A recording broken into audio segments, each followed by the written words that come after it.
नमस्कार, माझं नाव प्रगत लोके आणि welcome back to my blog. आणि या व्ह्यूवरून तुम्हाला कळत असेल आपण आलो ते आपल्या गावाला. बघा मस्तपैकी आपली नारळाची झाडं. तिकडे कुणालची वाईफ सुप्रिया आहे, तर ती आता सध्या पाणी देण्याचं काम करते. इकडे आई पप्पा निघाले आहेत, आई ऑलरेडी पोचली आहे, पप्पा जात आहेत बघा हळूहळू चालत चालत. आणि इकडे हा आला आहे तो आपला डॉगी. ओके, आई पप्पा चालले आहेत कारण तुम्हाला माहिती आहे माझा भाऊ रुपेश. ओके, सो त्याची आई वारली काही महिन्यांपूर्वी. ओके, म्हणजे चिऊच्या जन्माच्या आधीच वारली ती. तर त्या दरम्यान मग आई पप्पाने यायलाच नाही मिळाले, त्यामुळे ते चालले तर हाक मारायला आता तिकडे. ते आता पहिल्यांदाच आले त्यानंतर गावाला. आणि या दरम्यान बऱ्याच काही गोष्टी होत होत्या, तर त्यातलीच ही एक गोष्ट म्हणजे यस आता बरेच जण म्हणत होते चिऊचं घर. यस, चिऊसाठी मस्तपैकी घर रेडी होतं आहे. आणि जेव्हा चिऊ येईल तेव्हा तिच्यासाठी काहीतरी वेगळं असेल इकडे सरप्राईज.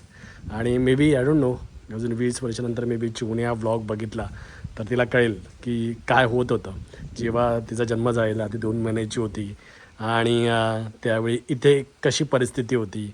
मे बी जेव्हा ती 20 वर्षाची असेल, 30 वर्षाची असेल, मे बी ती हा व्हिडिओ मागे जाऊन बघेल आणि तिला कळेल की बाबा कोणी या अशा इकडे 2 रूम बांधल्या जात होत्या आपल्यासाठी.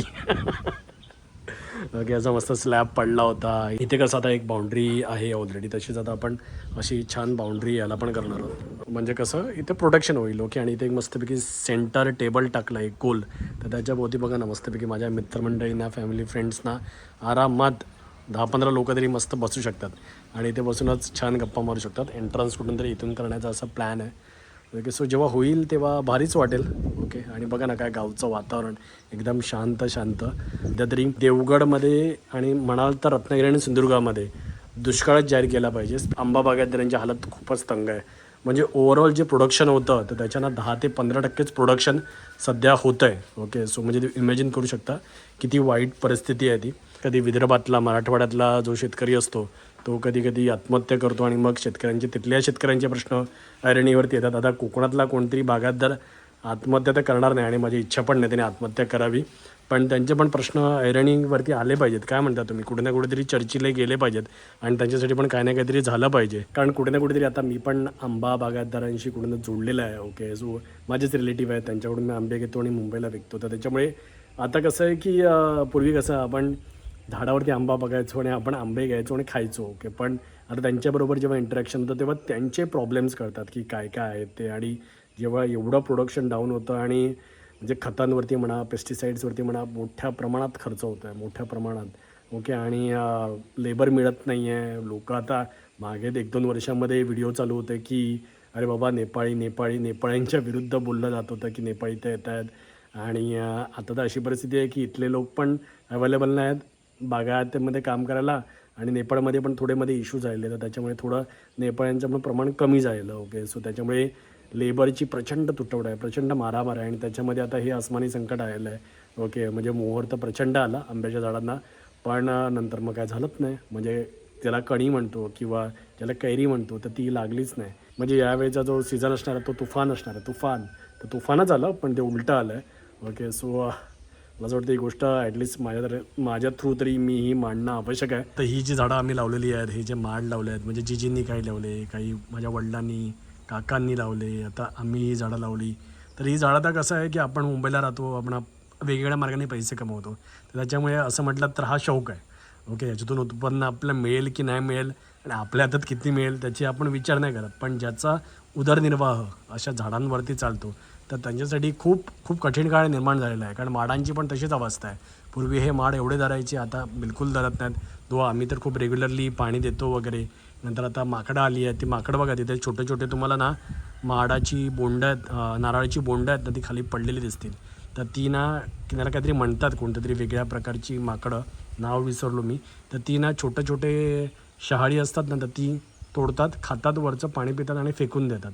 त्यामुळे चांगलं माडाचं उत्पन्न पण होत नाही आहे.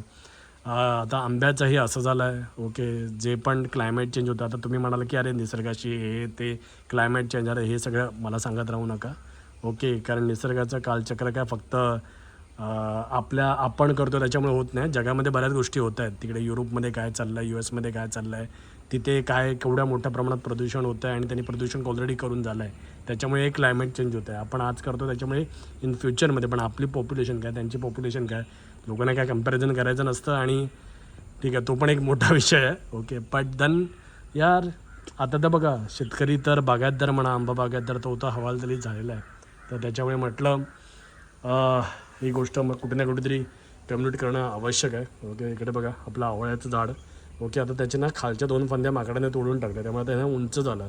आता मला भीती आहे की वादळामध्ये आता हे असं वाकायला नको किंवा पेचायला नको, नाही की तिकडे चिकू वगैरे आपला छान आहे. ओके, आणि बाकी सगळे झाडं बऱ्यापैकी आहेत. 1-2 झाडं इकडे तिकडे होत राहतात. So that is fine. Okay, तिकडे आपलं सीताफळाचं झाड आजीच्या नावाने लावलेलं, तर ते पण आता थोडं थोडं मूळ धरतं आहे. आणि आता मला तर जायचं आहे समुद्रावरती. आज ॲक्च्युली थोडी कामं होती पण मी डिले केली. म्हटलं आता काल आलो आहे तर एक दिवस आपण जरा, सकाळी तर कामातच बिझी होतो, पण म्हटलं संध्याकाळ तरी आपल्यासाठी ठेवावी. काय म्हणता, उद्या सकाळी सकाळी सावंतवाडीला ज्याला निघायचं आहे, मग मालवणला कामं तर होतच राहणार, पण थोडा तरी स्वतःसाठी वेळ काढला पाहिजे. आणि वडील झाल्यावरती गोष्टी बदलतात का, तर यस बदलतात. ओके, ऑनेस्टली मी तुम्हाला सांगतो आहे की मी ना व्लॉगिंग करणारच नव्हतो. मी व्हिडिओ बनवणं बंद करणार होतो. कारण याचे ना मल्टिपल रिझन्स आहेत. ओके, कारण याच्या आधी पण मी एक्सप्लेन केलं आहे की यूट्यूब म्हणा, फेसबुक म्हणा किंवा इंस्टाग्राम म्हणा, आता ना कोणतेही प्लॅटफॉर्म्स आहेत तर ते लाँग कॉन्टेंट प्रमोटच नाही करत. म्हणजे ना ओरिझॉन्टल तुम्ही कितीही चांगले व्हिडिओ बना तर त्याला व्ह्यूज जात नाहीत, पण त्याचबरोबर तुम्ही शॉर्ट कॉन्टेंटमध्ये काहीतरी इंटरेस्टिंग करा तर त्याला खूप चांगले व्ह्यूज जातात. आणि त्यामुळे ही अननेसेसरी मेहनत आहे. ओके, सो आता त्याच्यामुळे ही मेहनत करायची की नाही करायची आणि ती कोणत्या प्रकारे करायची याचा मी विचार करतच होतो, पण याच्यामध्ये आली चिव. ओके, सो बघा, मे बी आत्ता मी जे व्लॉग करतो आहे किंवा हा जो व्हिडिओ बनवतो आहे हा माझ्यासाठी पण नाही, हा तुमच्यासाठी पण नाही आहे, टू बी ऑनेस्ट. ओके, म्हणजे यस, आता हा जो आंबा बागायतदारांचा मुद्दा होता तो मला तुमच्यापर्यंत मांडायचा होता, तर तो पण एक मुद्दा मांडला गेला. पण त्याचबरोबर मला असं नेहमी वाटत राहिलं की आता मे बी जेव्हा मी माझ्या US मधले व्लॉग्स मी आत्ता पण वळून परत परत जाऊन बघतो. ओके, जेव्हा प्रणीश लहान होता, आणि तोच कुठे ना कुठेतरी इन्स्पिरेशन आहे. कारण आता ना जर मी ते व्हिडिओ बघितले नसते ना तर अशा कितीतरी गोष्टी झालेल्या ज्या मला ना कधी आठवल्याच नसत्या, टू बी ऑनेस्ट. ओके, कारण ते अरे हे असं पण घडलेलं, हे तसं पण घडलेलं. कारण आपली मेमरी एवढी स्ट्रॉंग नाहीच आहे. ओके, की आपण सगळं लक्ष ठेवू शकतो.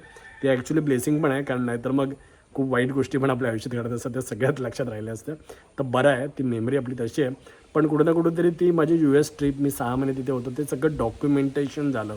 प्रणीसचा तो काळ म्हणा, जो मोठा होण्याचा त्यावेळेचा आमचा जो प्रवास, आणि इन अ वे ते की ना असं प्रवास वर्णन किंवा एक छान पुस्तकच लिहिलं गेलं असं मला असं वाटतं. तर त्याच्यामुळे कुठे ना कुठेतरी मला असं वाटायला लागलं की ठीक आहे, आता हे जे व्हिडिओज मी बनवतो आहे ते मोस्टली मला वाटतं चिवसाठी आहे. तर मे बी काही इंटरेस्टिंग पण नसणार, पण मी चिवच्या पर्स्पेक्टिव्हने बनवतो आहे. कारण तिला आत्ता तरी काय कळत नाही, ती हल्ली 2 महिन्याची आहे.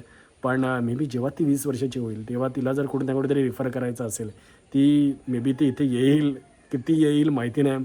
ती मे बी कुठच्यातरी वेगळ्याच प्रोफेशनमध्ये जाईल, मे बी भारतात असेल नसेल मला काहीच माहिती नाही. मी तर प्रयत्न करेन की ती भारतातच राहील. Okay, obviously, because I love my country. आणि पण तरीसुद्धा आपल्या इच्छा आकांक्षा, आपली स्वप्न मुलांवरती लादण्यात काही पॉईंट नसतो. त्यांना जे काय करायचं असतं त्यांनी ते केलं पाहिजे. ओके, सो अल्टिमेटली मी पण तेच केलं. सो मी काय एक्सपेक्ट करणार माझ्या मुलीकडून. So let it be. पण मे बी असं तिला एवढं फ्रिक्वेंटली येणं जमणार नसेल, पण मे बी ती येईल अशीच कधीतरी 20 वर्षांनी, एखाद्या वर्षातून एकदा येईल किंवा 2 वर्षातून येईल. आणि मे बी त्यावेळी हे सगळं वेगळं असेल. ओके, म्हणजे ही जी सगळे झाडं लावलेली असतील ती मोठी झालेली असतील. ओके, इकडचं सगळं कायापालटच झालेलं असेल. ओके, ही जी छोटी छोटी झाडं आता आपण लावलेली आहे तर ती पण मोठी झालेली असतील. किंवा ती जेव्हा बघेल की बाबा हा इकडे या ज्या 2 रूम होत्या तर त्या बांधण्यात आलेल्या होत्या माझ्या जन्माच्या अनुषंगाने. ओके, कारण आयडिया ॲक्च्युली त्याच्यामुळेच आलेली, कारण आमच्या डोक्यात पण राहिलं कधी माझ्या आणि प्रेरणाच्या. We are really happy in that room. आई पप्पा पण कम्फर्टेबल होते, कारण ते मोठं घर, देवाचं घर आहे ऑलरेडी.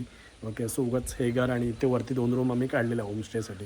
त्यामुळे कोणी मित्र वगैरे आले तर ते आपले वरती 2 रूममध्ये यायचे, आम्ही आमचे 4 खाली झोपायचो. ओके, पण नंतर मग आता गोष्टी चेंज होतात. तसं म्हटलं चिवू येते आता त्याच्या अनुषंगानेच 2 रूम मानत आला.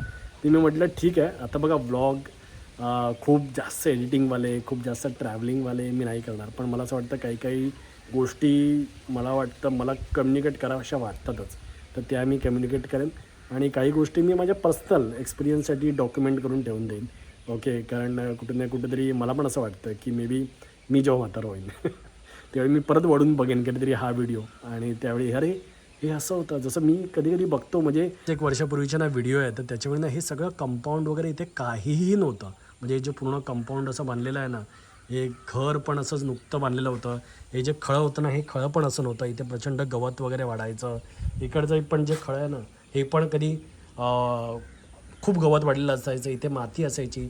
हा पण असा जो झाडांना प्रोटेक्शन करण्यासाठी आपण हा जो आतला जो कठडा बांधला ना तर तो पण नव्हता. या वर्षात 2 रूम नव्हत्या. तर त्याचं पण कन्स्ट्रक्शन झालेलं तर तुम्ही व्लॉगमधून बघितलं असेल. तर कुठे ना कुठेतरी त्या एक आठवणी आहेत मला असं वाटतं. ओके, इकडे योगेशचं घर पण नव्हतं.